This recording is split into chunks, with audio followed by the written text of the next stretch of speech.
In this edition of Southern Newsweek, 3 attacks on women leave a feeling of unease in the city as police continue their investigations. Millions are being spent on Kaikoura Valley as outdated waste infrastructure is scheduled for replacement. And while thousands of students are preparing to leave, many are staying behind to our financial benefit.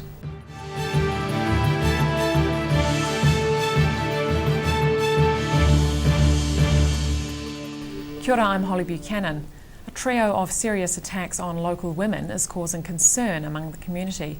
Police are investigating a homicide, a sexual assault and an attack on a cyclist. And the incidents are opening up a wider discussion around safety. Working to address concern, rape crisis Dunedin staff are tasked with responding to calls about harassment and assault. They say the 3 serious attacks on women in the past week are part of a wider problem. It's not necessarily unexpected. We do have quite a strong rape culture in our community. Police have ruled the death of a local 51-year-old woman as a homicide. Spotless worker Corinne Ann Ross of Green Island was found dead outside her workplace in Strathallan Street about 2 a.m. on Wednesday. Police have been searching properties in relation to the death, including the Kaikoura house of a co-worker. Rape crisis staff say women are often attacked by people they know. In most cases, it is someone that the survivor knows ahead of time. So stranger rape or assault isn't as common, but we do know that it does happen. Officers are also searching for this man in relation to the sexual assault of a 23-year-old woman at Ross Creek. She was running through the reserve about 9:15 last Monday night when attacked from behind, tied up and assaulted. The incidents prompting a mass run and walk through the reserve by locals in support of the victim and to reclaim the tracks. If you have concerns about your safety, the one thing that I would say is reach out for some support. You can certainly call Rape Crisis and we could talk to you about that sort of thing, or certainly, of course, police can be contacted in terms of that sort of safety. A 45-year-old woman was also attacked by an unknown man as she was cycling along Portsmouth Drive on Saturday afternoon. She was punched several times and thrown onto the ground by a middle-aged Caucasian man with sandy blonde, shoulder-length hair. Police believe the attack was unprovoked and are appealing for witnesses. They say the 3 incidents are not related. Rosie Mannins, 39, Dunedin News. The local running community is rallying in support of a young woman assaulted in the Ross Creek Reserve. Dozens of people are preparing to take back the tracks within the popular Central City recreation spot, and a local business is helping them. Taking no chances. Inspector Mel Aitken is a local police officer and an avid runner. It's in that capacity she's helping with an event at Ross Creek, following the sexual assault of a young female runner within the reserve. Dunedin is a safe place and historically has been a very safe place to run, so something like this happening has certainly stirred some emotions and has put a lot of fear and concern in a number of runners within the Dunedin running community. Local runners are planning to journey through the reserve on Thursday evening. Staff at the South Dunedin warehouse have come on board, supplying whistles to be given to participants. Aitken says carrying a whistle is one way people can have peace of mind when exercising outside. She's been sharing her top tips for staying safe. Cell phones have apps on them that have tracking devices, so I have an app on my phone that my family can actually watch where I'm at and where I'm going, and they can push a button and check in to see where I am. Police say they're following leads into the Ross Creek attack. They're looking for this man in relation to the incident. The suspect was described as wearing a black balaclava at the time, with a black top and black compression tights like skins. He approached the victim from behind, knocking her to the ground and tying her up. I often just run with one earpiece in, and the other one I can hear traffic. If there's people coming up behind me or cycles, then at least you have that awareness that there's someone about. Police are urging anyone with information about the Ross Creek incident to come forward. They say any piece of information, no matter how small, could help to bring the offender to justice. Rosie Mannins, 39, Dunedin News. The Dunedin City Council is spending millions of dollars on a pipeline renewal project in Kaikoura Valley. Over the next 3 years, the suburb's century-old wastewater pipes will be replaced, and the work's also expected to benefit residents in other parts of the city. Getting to work on some of the city's ancient pipes. A multi-million-dollar project to replace old and poorly performing wastewater pipes in Kaikorai Valley is well underway, and the Dunedin City Council-led work is set to have additional benefits. We are doing this work predominantly to fix broken and faulty wastewater pipes that are about 100 years old, and it's a good opportunity to do that, and at the same time take the time and the chance to replace water mains as well that are also getting on in age. The overall project has an estimated cost of $12 to $13 million. It's a sizable undertaking with several street closures necessary in order to complete the work. However, Clifford says it's a good opportunity to get as much work done as possible in one hit. In some of the next phases, we're also hoping to look at other issues as well, because it is disruptive to do what we're doing. So we're looking at also maybe renewing the stormwater pipelines if needs be, while we're also on the roads. He says the improvements will also have additional benefits for residents elsewhere in the city. It's expected the new infrastructure will help ease any flooding in South Dunedin. While the work's a major disruption for residents, so far they've been receptive. We've taken pains to keep the residents informed of the work that's been happening in the street, and the residents have been very patient and understanding of all the inevitable disruptions. As the project progresses, contractors will also need to enter a number of private properties to replace the sewers inside. A public drop-in session is being held next week to convey information to affected residents.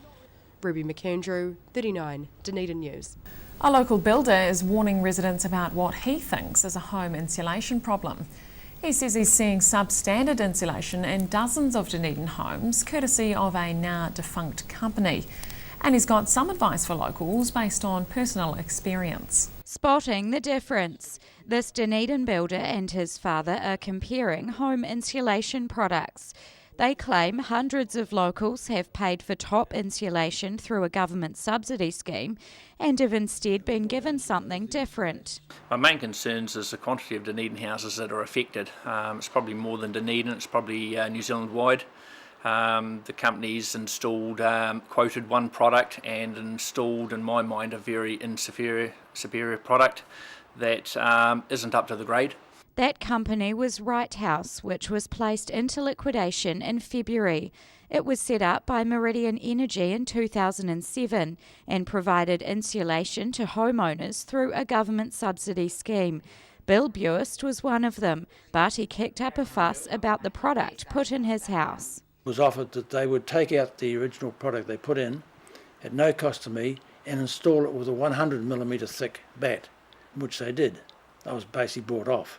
When Right House went belly up, another business bought the brand. Its CEO told 39 Dunedin News he's not liable for work done beforehand, and any grievance claims could be directed at liquidators.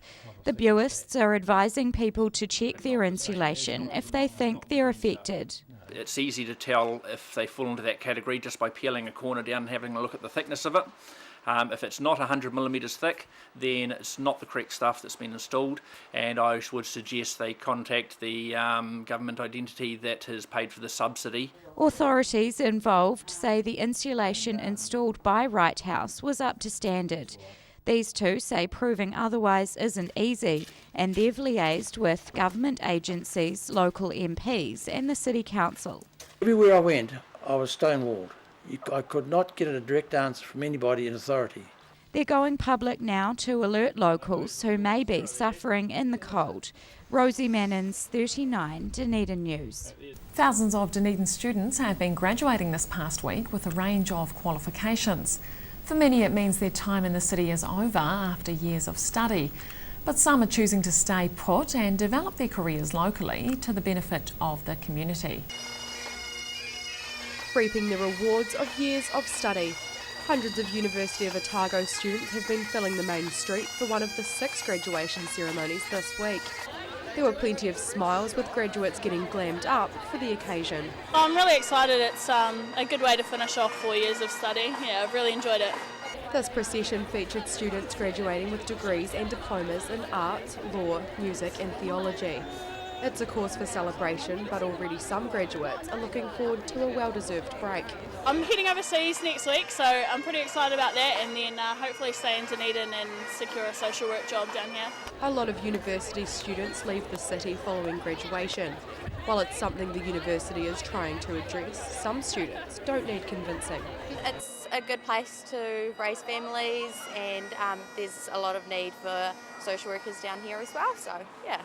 She's staying in the city to continue working with Women's Refuge, applying her expertise in helping locals.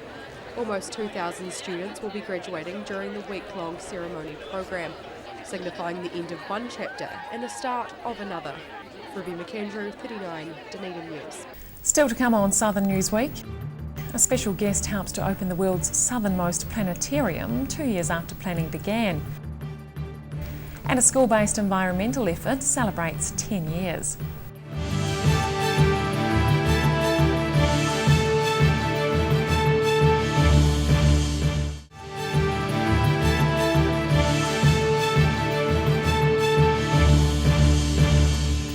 Welcome back. The world's southernmost planetarium is officially open in Dunedin. It's taken Otago Museum staff over 2 years of planning and building to get the new dome theatre ready. And a special guest has been part of the unveiling experience. Clambering to meet one of the few people who've walked in space. NASA astronaut Rex Woolheim's visit to Dunedin wasn't only about meeting local children, but opening Otago Museum's new planetarium. He's impressed with the $1 million facility. It's really exciting to go in there and to see the stars and the galaxies and the special effects they have. Really, really well done. I think it'll have a great ability to inspire kids, and that's what it's for, to let kids sit and look up the stars and dream about the things that they could do. The planetarium's been 2 years in the planning. Several shows inside the 360-degree dome theatre have already sold out, pleasing museum director Ian Griffin. He's hoping local kids will be inspired to dream big by seeing how cool space can be. We hope these kids are going to come meet Rex, the astronaut, and go away absolutely inspired and maybe, think about studying science and maybe becoming an astronaut themselves in the long term. So the main point of today is to really inspire interest in science with the people who are coming through. The planetarium and its accompanying beautiful science gallery are aimed at showcasing the entire realm of science. That's something Woolheim says is important, particularly for children. It's about letting them know that great things can come from studying hard and persevering at school. People think science and math is hard, and sometimes it is. But there's great payoffs. Getting to fly in space is one of them. To be able to fly around the Earth every 90 minutes, float in space, and look down at the Earth is a real big payoff for all the hard work you put in on that science and math. Museum staff also had the lab in a box set up to continue the scientific exploration during the opening day. It's all helping to solidify Dunedin as a centre for scientific innovation. Ruby McAndrew, 39, Dunedin News. Almost 150 food parcels are being put together by members of Tyree charity groups. It's an effort to help families under stress at Christmas time. And the project is shining a light on the community's generosity. Making sure no one goes hungry this Christmas. Volunteers are working hard sorting food items donated in the Mosgiel Community Food Bank's annual collection drive. The large quantity of groceries is set to stretch far beyond the festive season. The food that we collected yesterday lasts the whole year, and it's distributed from Green Island down to Tyree Mouth, up to Middlemarch, and all the towns in between. Special treat items have been set aside during the year to be used in the Christmas parcels. They'll be given out to needy individuals and families who have been referred by social service agencies. Food bank staff say they're seeing an increase in demand for help over Christmas time. This year I'm giving out 143 food parcels. Last year it was 120 with 20 extras. We've still got the 20 extras as well. So yes, our need has increased quite substantially. She says the Tyree community gets behind the food bank each year, and in the lead up to Christmas she's seeing food donated every day. While last night's annual drive netted less than in previous years, volunteers are confident they can get by. We are down by about 20 cartons, which is significant. However, we've got a little bit still left over from last year, so it will even itself out. Food bank staff and volunteers have already begun making up the festive parcels that'll be distributed in the next couple of weeks. It's about giving Tyree residents in need one less thing to worry about over the holiday season. Ruby McAndrew, 39, Dunedin News. The 10-year anniversary of a national sustainability program is being celebrated locally with a school showcase. Enviro Schools has been promoting sustainable practice among young people, including hundreds of Dunedin children. But it's not just for kids. Creating a buzz. These Dunedin primary school students are showing off what they've been working on as part of the Enviro Schools sustainability program. Today is celebrating 10 plus years of Enviro Schools in Dunedin, and we've asked our schools to come along and showcase their mahi that they've been doing and their Enviro Schools journey, as well as some of the community groups that we work with that support our Enviro Schools and that our Enviro Schools work with over the last 10 years. This event involved showcasing what each individual school has been doing. There was also a treasure hunt for kids to learn more about sustainability. Some schools have made beehives and planted orchards, researched ecological building practice and participated in marine study. It's giving pupils a better understanding of sustainability. It helps all the animals so they can all live, so we can have a better world. I like the environment because there's loads of nice plants and everything. Well, we've been doing so much stuff at school. We have been doing a waste audit, which was great. We went around the school collecting waste and then counting up how many pieces we found, which was awesome, and it's really made a difference. Enviro Schools is a nationwide council-funded program aimed at getting youth to become sustainable thinkers. 34 Dunedin schools are involved with the program.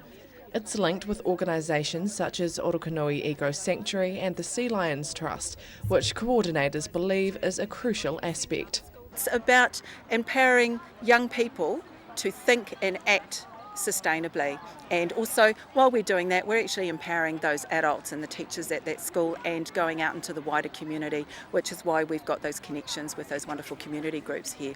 She's hoping to see the program implemented in even more local schools, further promoting sustainable living. Annabelle Dick, 39 Dunedin News. And just ahead on Southern Newsweek, we take a look at a class that's helping locals overcome their disabilities through dancing. And thousands tune out to see the jolly man in the red suit.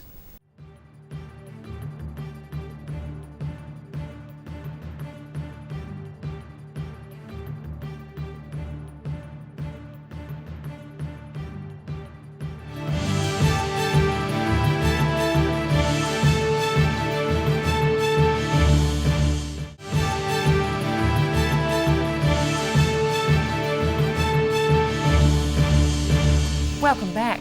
Local dancers are getting ready to publicly showcase 2 years' worth of work.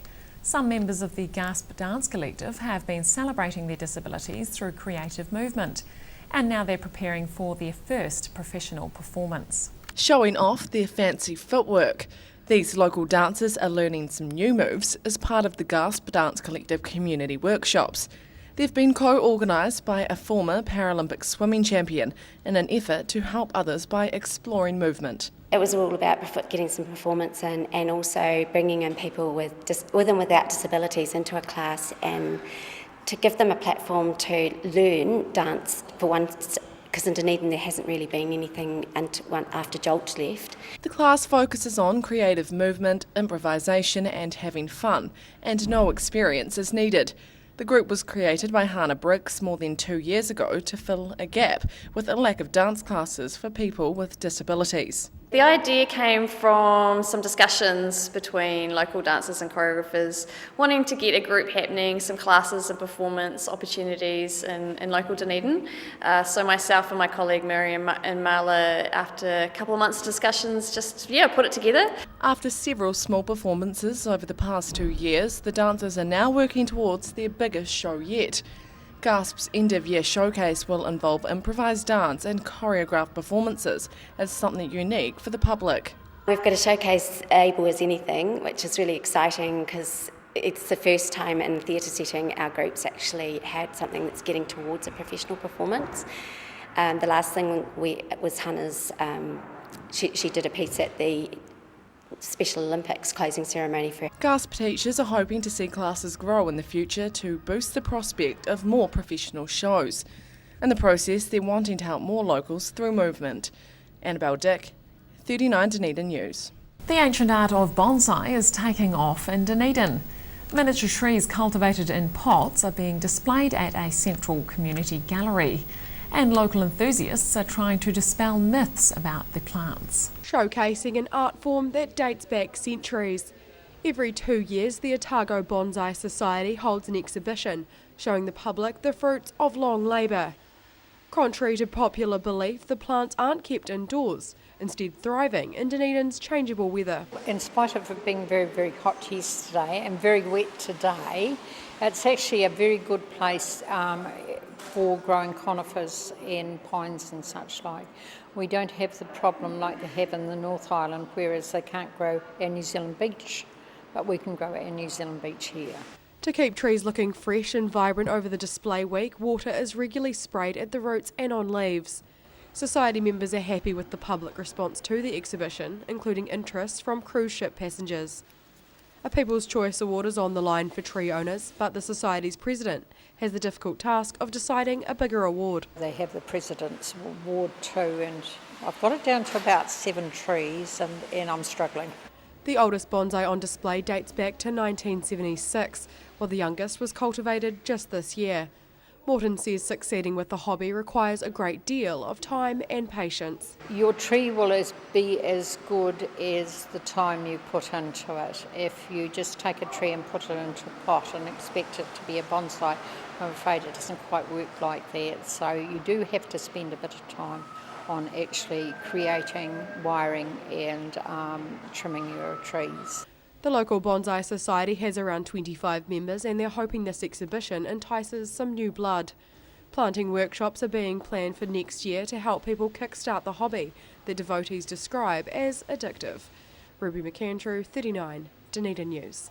And finally, residents have turned out in their thousands to Dunedin's largest annual Christmas celebration. The Santa Parade involved dozens of local organisations putting on a public show for young and old. And organisers say the event is evolving. An event for the whole family. Thousands of locals lined George Street yesterday for the city's biggest annual Christmas event. The Santa Parade has been celebrated as a success by organisers. It all went really well and the weather played its part. It was an interesting call because at about 11 o'clock we're thinking, well, what's the weather going to do? But it came right. And we had some rain come through at about 1 o'clock and then all was well and the sun was shining as the parade got away. 74 floats were featured, showcasing important community assets like the Orokonui Eco Sanctuary and Super 15 champions, the Highlanders. Key agencies were also represented, with St John, Red Cross and Land Search and Rescue all making an appearance. It's thanks to the work of countless volunteers. Well, there's a lot of work goes on in the background, too much to really talk about, but I've got a great team of helpers that help me, and there's actually months of work go on getting it ready, and then the week leading up to the parade it's almost a full-time job that week getting the parade ready to go, and to add to it we built 2 new floats this year, so that was some extra pressure. It's estimated between 30 and 40,000 people were at the parade. The $85,000 event is half funded by the City Council and the rest is fundraised with the help from local companies and trusts. Lawton says the iconic event's success is growing. It's good. I think really every year it just rolls on pretty much the same. The good thing is there's always new kids that want to come and see the parade, and it's good just to be able to bring something so family friendly to Dunedin. It is the single biggest event that happens in Dunedin free of charge, and it's great to be able to do it. The parade also featured floats from the Chinese community and Otago Museum, as well as many fairy tale characters for the children. Annabelle Dick, 39 Dunedin News. And that's all for this edition of Southern Newsweek. Please do visit our website dunedintv.co.nz, where you can download Southern Newsweek and watch individual clips of 39 Dunedin News or webcast the show. I'm Holly Buchanan. Thanks for watching.